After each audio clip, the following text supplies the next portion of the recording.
దీపం భక్తికి నిదర్శనం. అలాంటి దీపం చుట్టూ రాజకీయ రగడ రేగింది. తమిళనాడులో మొదలైన వివాదం దేశం మొత్తం చర్చకు దారితీసింది. తిరుపరకుండ్రం కొండపై కార్తీక దీపం వెలిగించే విషయంలో డీఎంకే సర్కార్ లేవనెత్తిన అభ్యంతరాలను మద్రాస్ హైకోర్టు తిరస్కరించింది. అసలు ఓ దీపం చుట్టూ ఇంత వివాదం ఎందుకు రేగింది? ఎందుకు హిందూ ముస్లింల మధ్య ఘర్షణలు జరుగుతున్నాయి? కోర్టు చెప్పాక కూడా ప్రభుత్వం దేనికోసం మొండిగా మళ్లీ కోర్టు మెట్లెక్కింది? మధురై మురుగన్ ఆలయం వేదికగా అసలేం జరుగుతుంది? పవిత్ర తిరుపరంకుండ్రంపై చల్లారని మంటలు. స్టాలిన్ సర్కార్కు మద్రాసు హైకోర్టు షాక్. తిరుపరంకుండ్రంపై దీపం వెలిగించవచ్చని తీర్పు. లోకాన్ని రక్షించేందుకు ఆ శివపార్వతుల తేజస్సు నుంచి సుబ్రహ్మణ్య స్వామి 6 ముఖాలతో షణ్ముఖులుగా జన్మించాడని పురాణాల్లో ఉంది. అలాంటి కుమారస్వామికి ఇల్లు వంటిదే తమిళనాడు. రాష్ట్రంలో మురుగన్ ఆలయం లేని ఊరు ఉండదంటే అతిశయోక్తి కాదు. అలాంటి గొప్ప ఆలయాల్లో ఒకటే తిరుపరంకుండ్రం సుబ్రహ్మణ్యేశ్వర స్వామి గుడి. ఈ ఆలయానికి దశాబ్దాల చరిత్ర ఉంది. ఈ కొండలో కుమారస్వామి స్వయంగా వెలిచారని నమ్ముతారు భక్తులు. అందుకే ఈ కొండకు భక్తులు భారీగా తరలి వస్తారు. అలాంటి కొండను ఆక్రమించుకోవాలని అక్కడి ముస్లింలు తీవ్ర ప్రయత్నాలు చేస్తున్నారు. ఆ ముస్లిం మత పెద్దల డిమాండ్ను డీఎంకే సర్కార్ మద్దతిస్తుందన్న ఆరోపణలు ఉన్నాయి. అందుకు నిదర్శనమే ప్రస్తుతం అక్కడ జరుగుతున్న హిందూ ముస్లింల గొడవలు. తిరుపరంకుండ్రం సుబ్రహ్మణ్య స్వామి ఆలయం, సికిందర్ షా దర్గా మధ్య కార్తీక దీపం వెలిగించే సాంప్రదాయంపై వివాదం రాజుకుంది. మద్రాస్ హైకోర్టు తీర్పు వచ్చినా సమస్య సద్దుమణగక రాజకీయ రంగు పులుముకుంది. హిందూ ముస్లిం సంఘాల ఆందోళనలతో ఈ దశాబ్దాల నాటి వివాదం తీవ్రమై రాబోయే ఎన్నికల నేపథ్యంలో మరింత సున్నితంగా మారింది. తాజాగా మద్రాస్ హైకోర్టు ఇచ్చిన ఓ తీర్పు సంచలన వార్తగా నిలిచింది. మధురైలో వివాదాస్పదంగా మారిన తిరుపరంకుండ్రం దీపంపై కోర్టిచ్చిన తీర్పుతో హిందూ సంఘాలు హర్షం వ్యక్తం చేస్తాయి. అయితే అసలేంటి ఆలయ వివాదం అంటే, తమిళనాడులోని మధురై దగ్గర ఉన్న తిరుపరంకుండ్రం కొండ, అక్కడి అరుల్మిగు సుబ్రహ్మణ్య స్వామి ఆలయం చుట్టూ ఈ వివాదం ఏర్పడింది. ఈ ఆలయం మురుగన్ స్వామి 6 పడై వీడుల్లో ఒకటి. కొండపై ఉన్న రాతి స్తంభం విషయంలో హిందువులు ముస్లింల మధ్య చాలా కాలంగా భేదాభిప్రాయాలున్నాయి. మధురై జిల్లా తిరుపరంకుండ్రం కొండపై ఉన్న దీపస్తంభంపై దీపం వెలిగించాలని న్యాయమూర్తి జస్టిస్ జిఆర్ స్వామినాథన్ నేతృత్వంలోని ఏకసభ్య ధర్మాసనం ఇచ్చిన తీర్పును మద్రాస్ హైకోర్టు మధురై ధర్మాసనం సమర్థించింది. సింగిల్ జడ్జి ఉత్తర్వులు చెల్లుతాయని తీర్పు వెలువరించడంతో పాటు దీపం వెలిగించేందుకు కొన్ని మార్గదర్శకాలను జారీ చేసింది.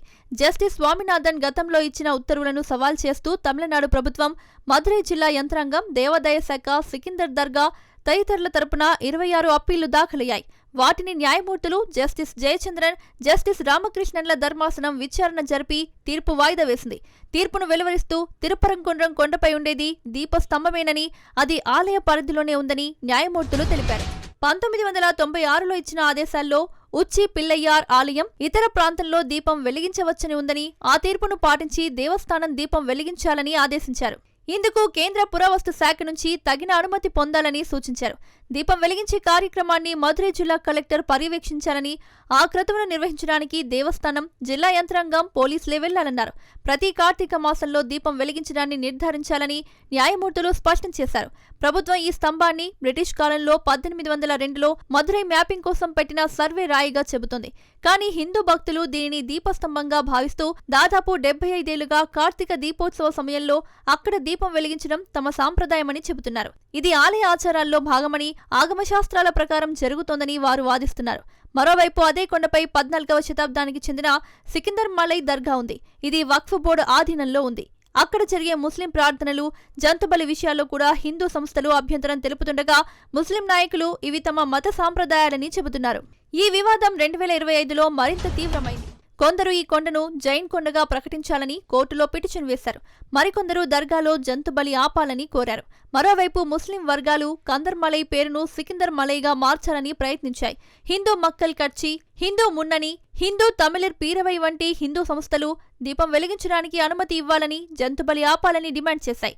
ఎస్డీపీఐ మద్దతుతో ముస్లిం నాయకులు తమ సాంప్రదాయాల రక్షణ కోసం నిలబడ్డారు. రాజకీయంగా బీజేపీ హిందూ డిమాండ్లకు మద్దతు తెలిపింది. తమిళనాడు ప్రభుత్వం మాత్రం శాంతి భద్రతలకు భంగం కలగవచ్చని చెబుతూ దీపం వెలిగించడాన్ని వ్యతిరేకించింది. చివరికి ఈ వివాదం కాస్త మద్రాస్ హైకోర్టు మధురై బెంచ్కు చేరింది. ఈ తీర్పును హిందూ సంస్థలు పెద్ద విజయంగా భావిస్తున్నాయి. ప్రభుత్వం చెప్పిన భయాలను కోర్టు నమ్మలేనివిగా పేర్కొంది. ఇక ముస్లిం వర్గాలు ఈ తీర్పుపై సుప్రీంకోర్టును ఆశ్రయించే అవకాశం ఉందని చెబుతున్నారు. ఈ వివాదం భవిష్యత్తులో ఆలయ నిర్వహణ, మత సామరస్యం అంశాలపై ప్రభావం చూపే అవకాశం ఉందని విశ్లేషకులు భావిస్తున్నారు. ఈ విషయంలో ప్రభుత్వ అధికారుల్లో కూడా ఏకాభిప్రాయం లేదు. జిల్లా కలెక్టర్ ఆ రాతి స్తంభం ఉనికి ఒక రహస్యమని చెప్పగా, హిందూ ధర్మ ఆదాయ వ్యయ శాఖ అది ఒక దీపపు స్తంభమేనని, అయితే కేవలం కార్తీక దీపం కోసమే కాదని పేర్కొంది. కొండపై రాత్రిపూట చర్చల కోసం సమావేశమయ్యే జైన సన్యాసులు దీనిని ఉపయోగించి ఉండవచ్చని అభిప్రాయపడింది. అయితే ఆ భూమి చట్టబద్ధంగా తిరుపరంకుండ్రం దేవస్థానానికి చెందినదేనని కోర్టు స్పష్టం చేసింది. మరోవైపు ఆ తీర్పును వ్యతిరేకిస్తూ స్టాలిన్ ప్రభుత్వం డివిజన్ బెంచ్ను ఆశ్రయించింది. ఈ నేపథ్యంలోనే విచారణ జరిపిన డివిజన్ సింగిల్ బెంచ్ తీర్పును సమర్థించింది. స్టాలిన్ ప్రభుత్వానికి చీవాట్లు పెట్టింది. రాజకీయ ప్రయోజనాల కోసం శాంతి భద్రతల సమస్య అనే ఊహాజనిత భయాన్ని సృష్టించారని ఆక్షేపించింది. హిందువులకు కార్తీక దీపం వెలిగించుకునే అవకాశం కల్పించింది. అసలు ఈ వివాదం ఇప్పటిది కాదు.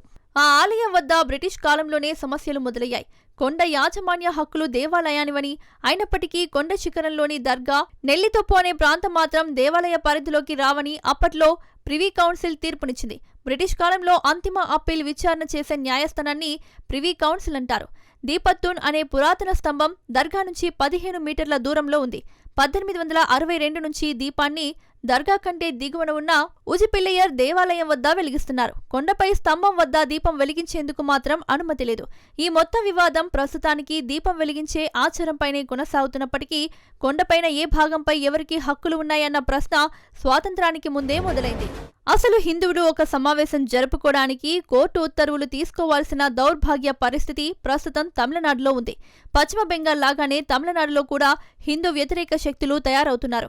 అయితే ఇప్పుడు అందరి ఆలోచన ఏంటంటే, ఎన్నికలు సంవత్సరంలోపే ఉన్నాయి కనుక మదురై బెంచ్ ఇచ్చిన తీర్పుకైనా డిఎంకే ప్రభుత్వం తలొగ్గుతుందా లేదా అన్నది.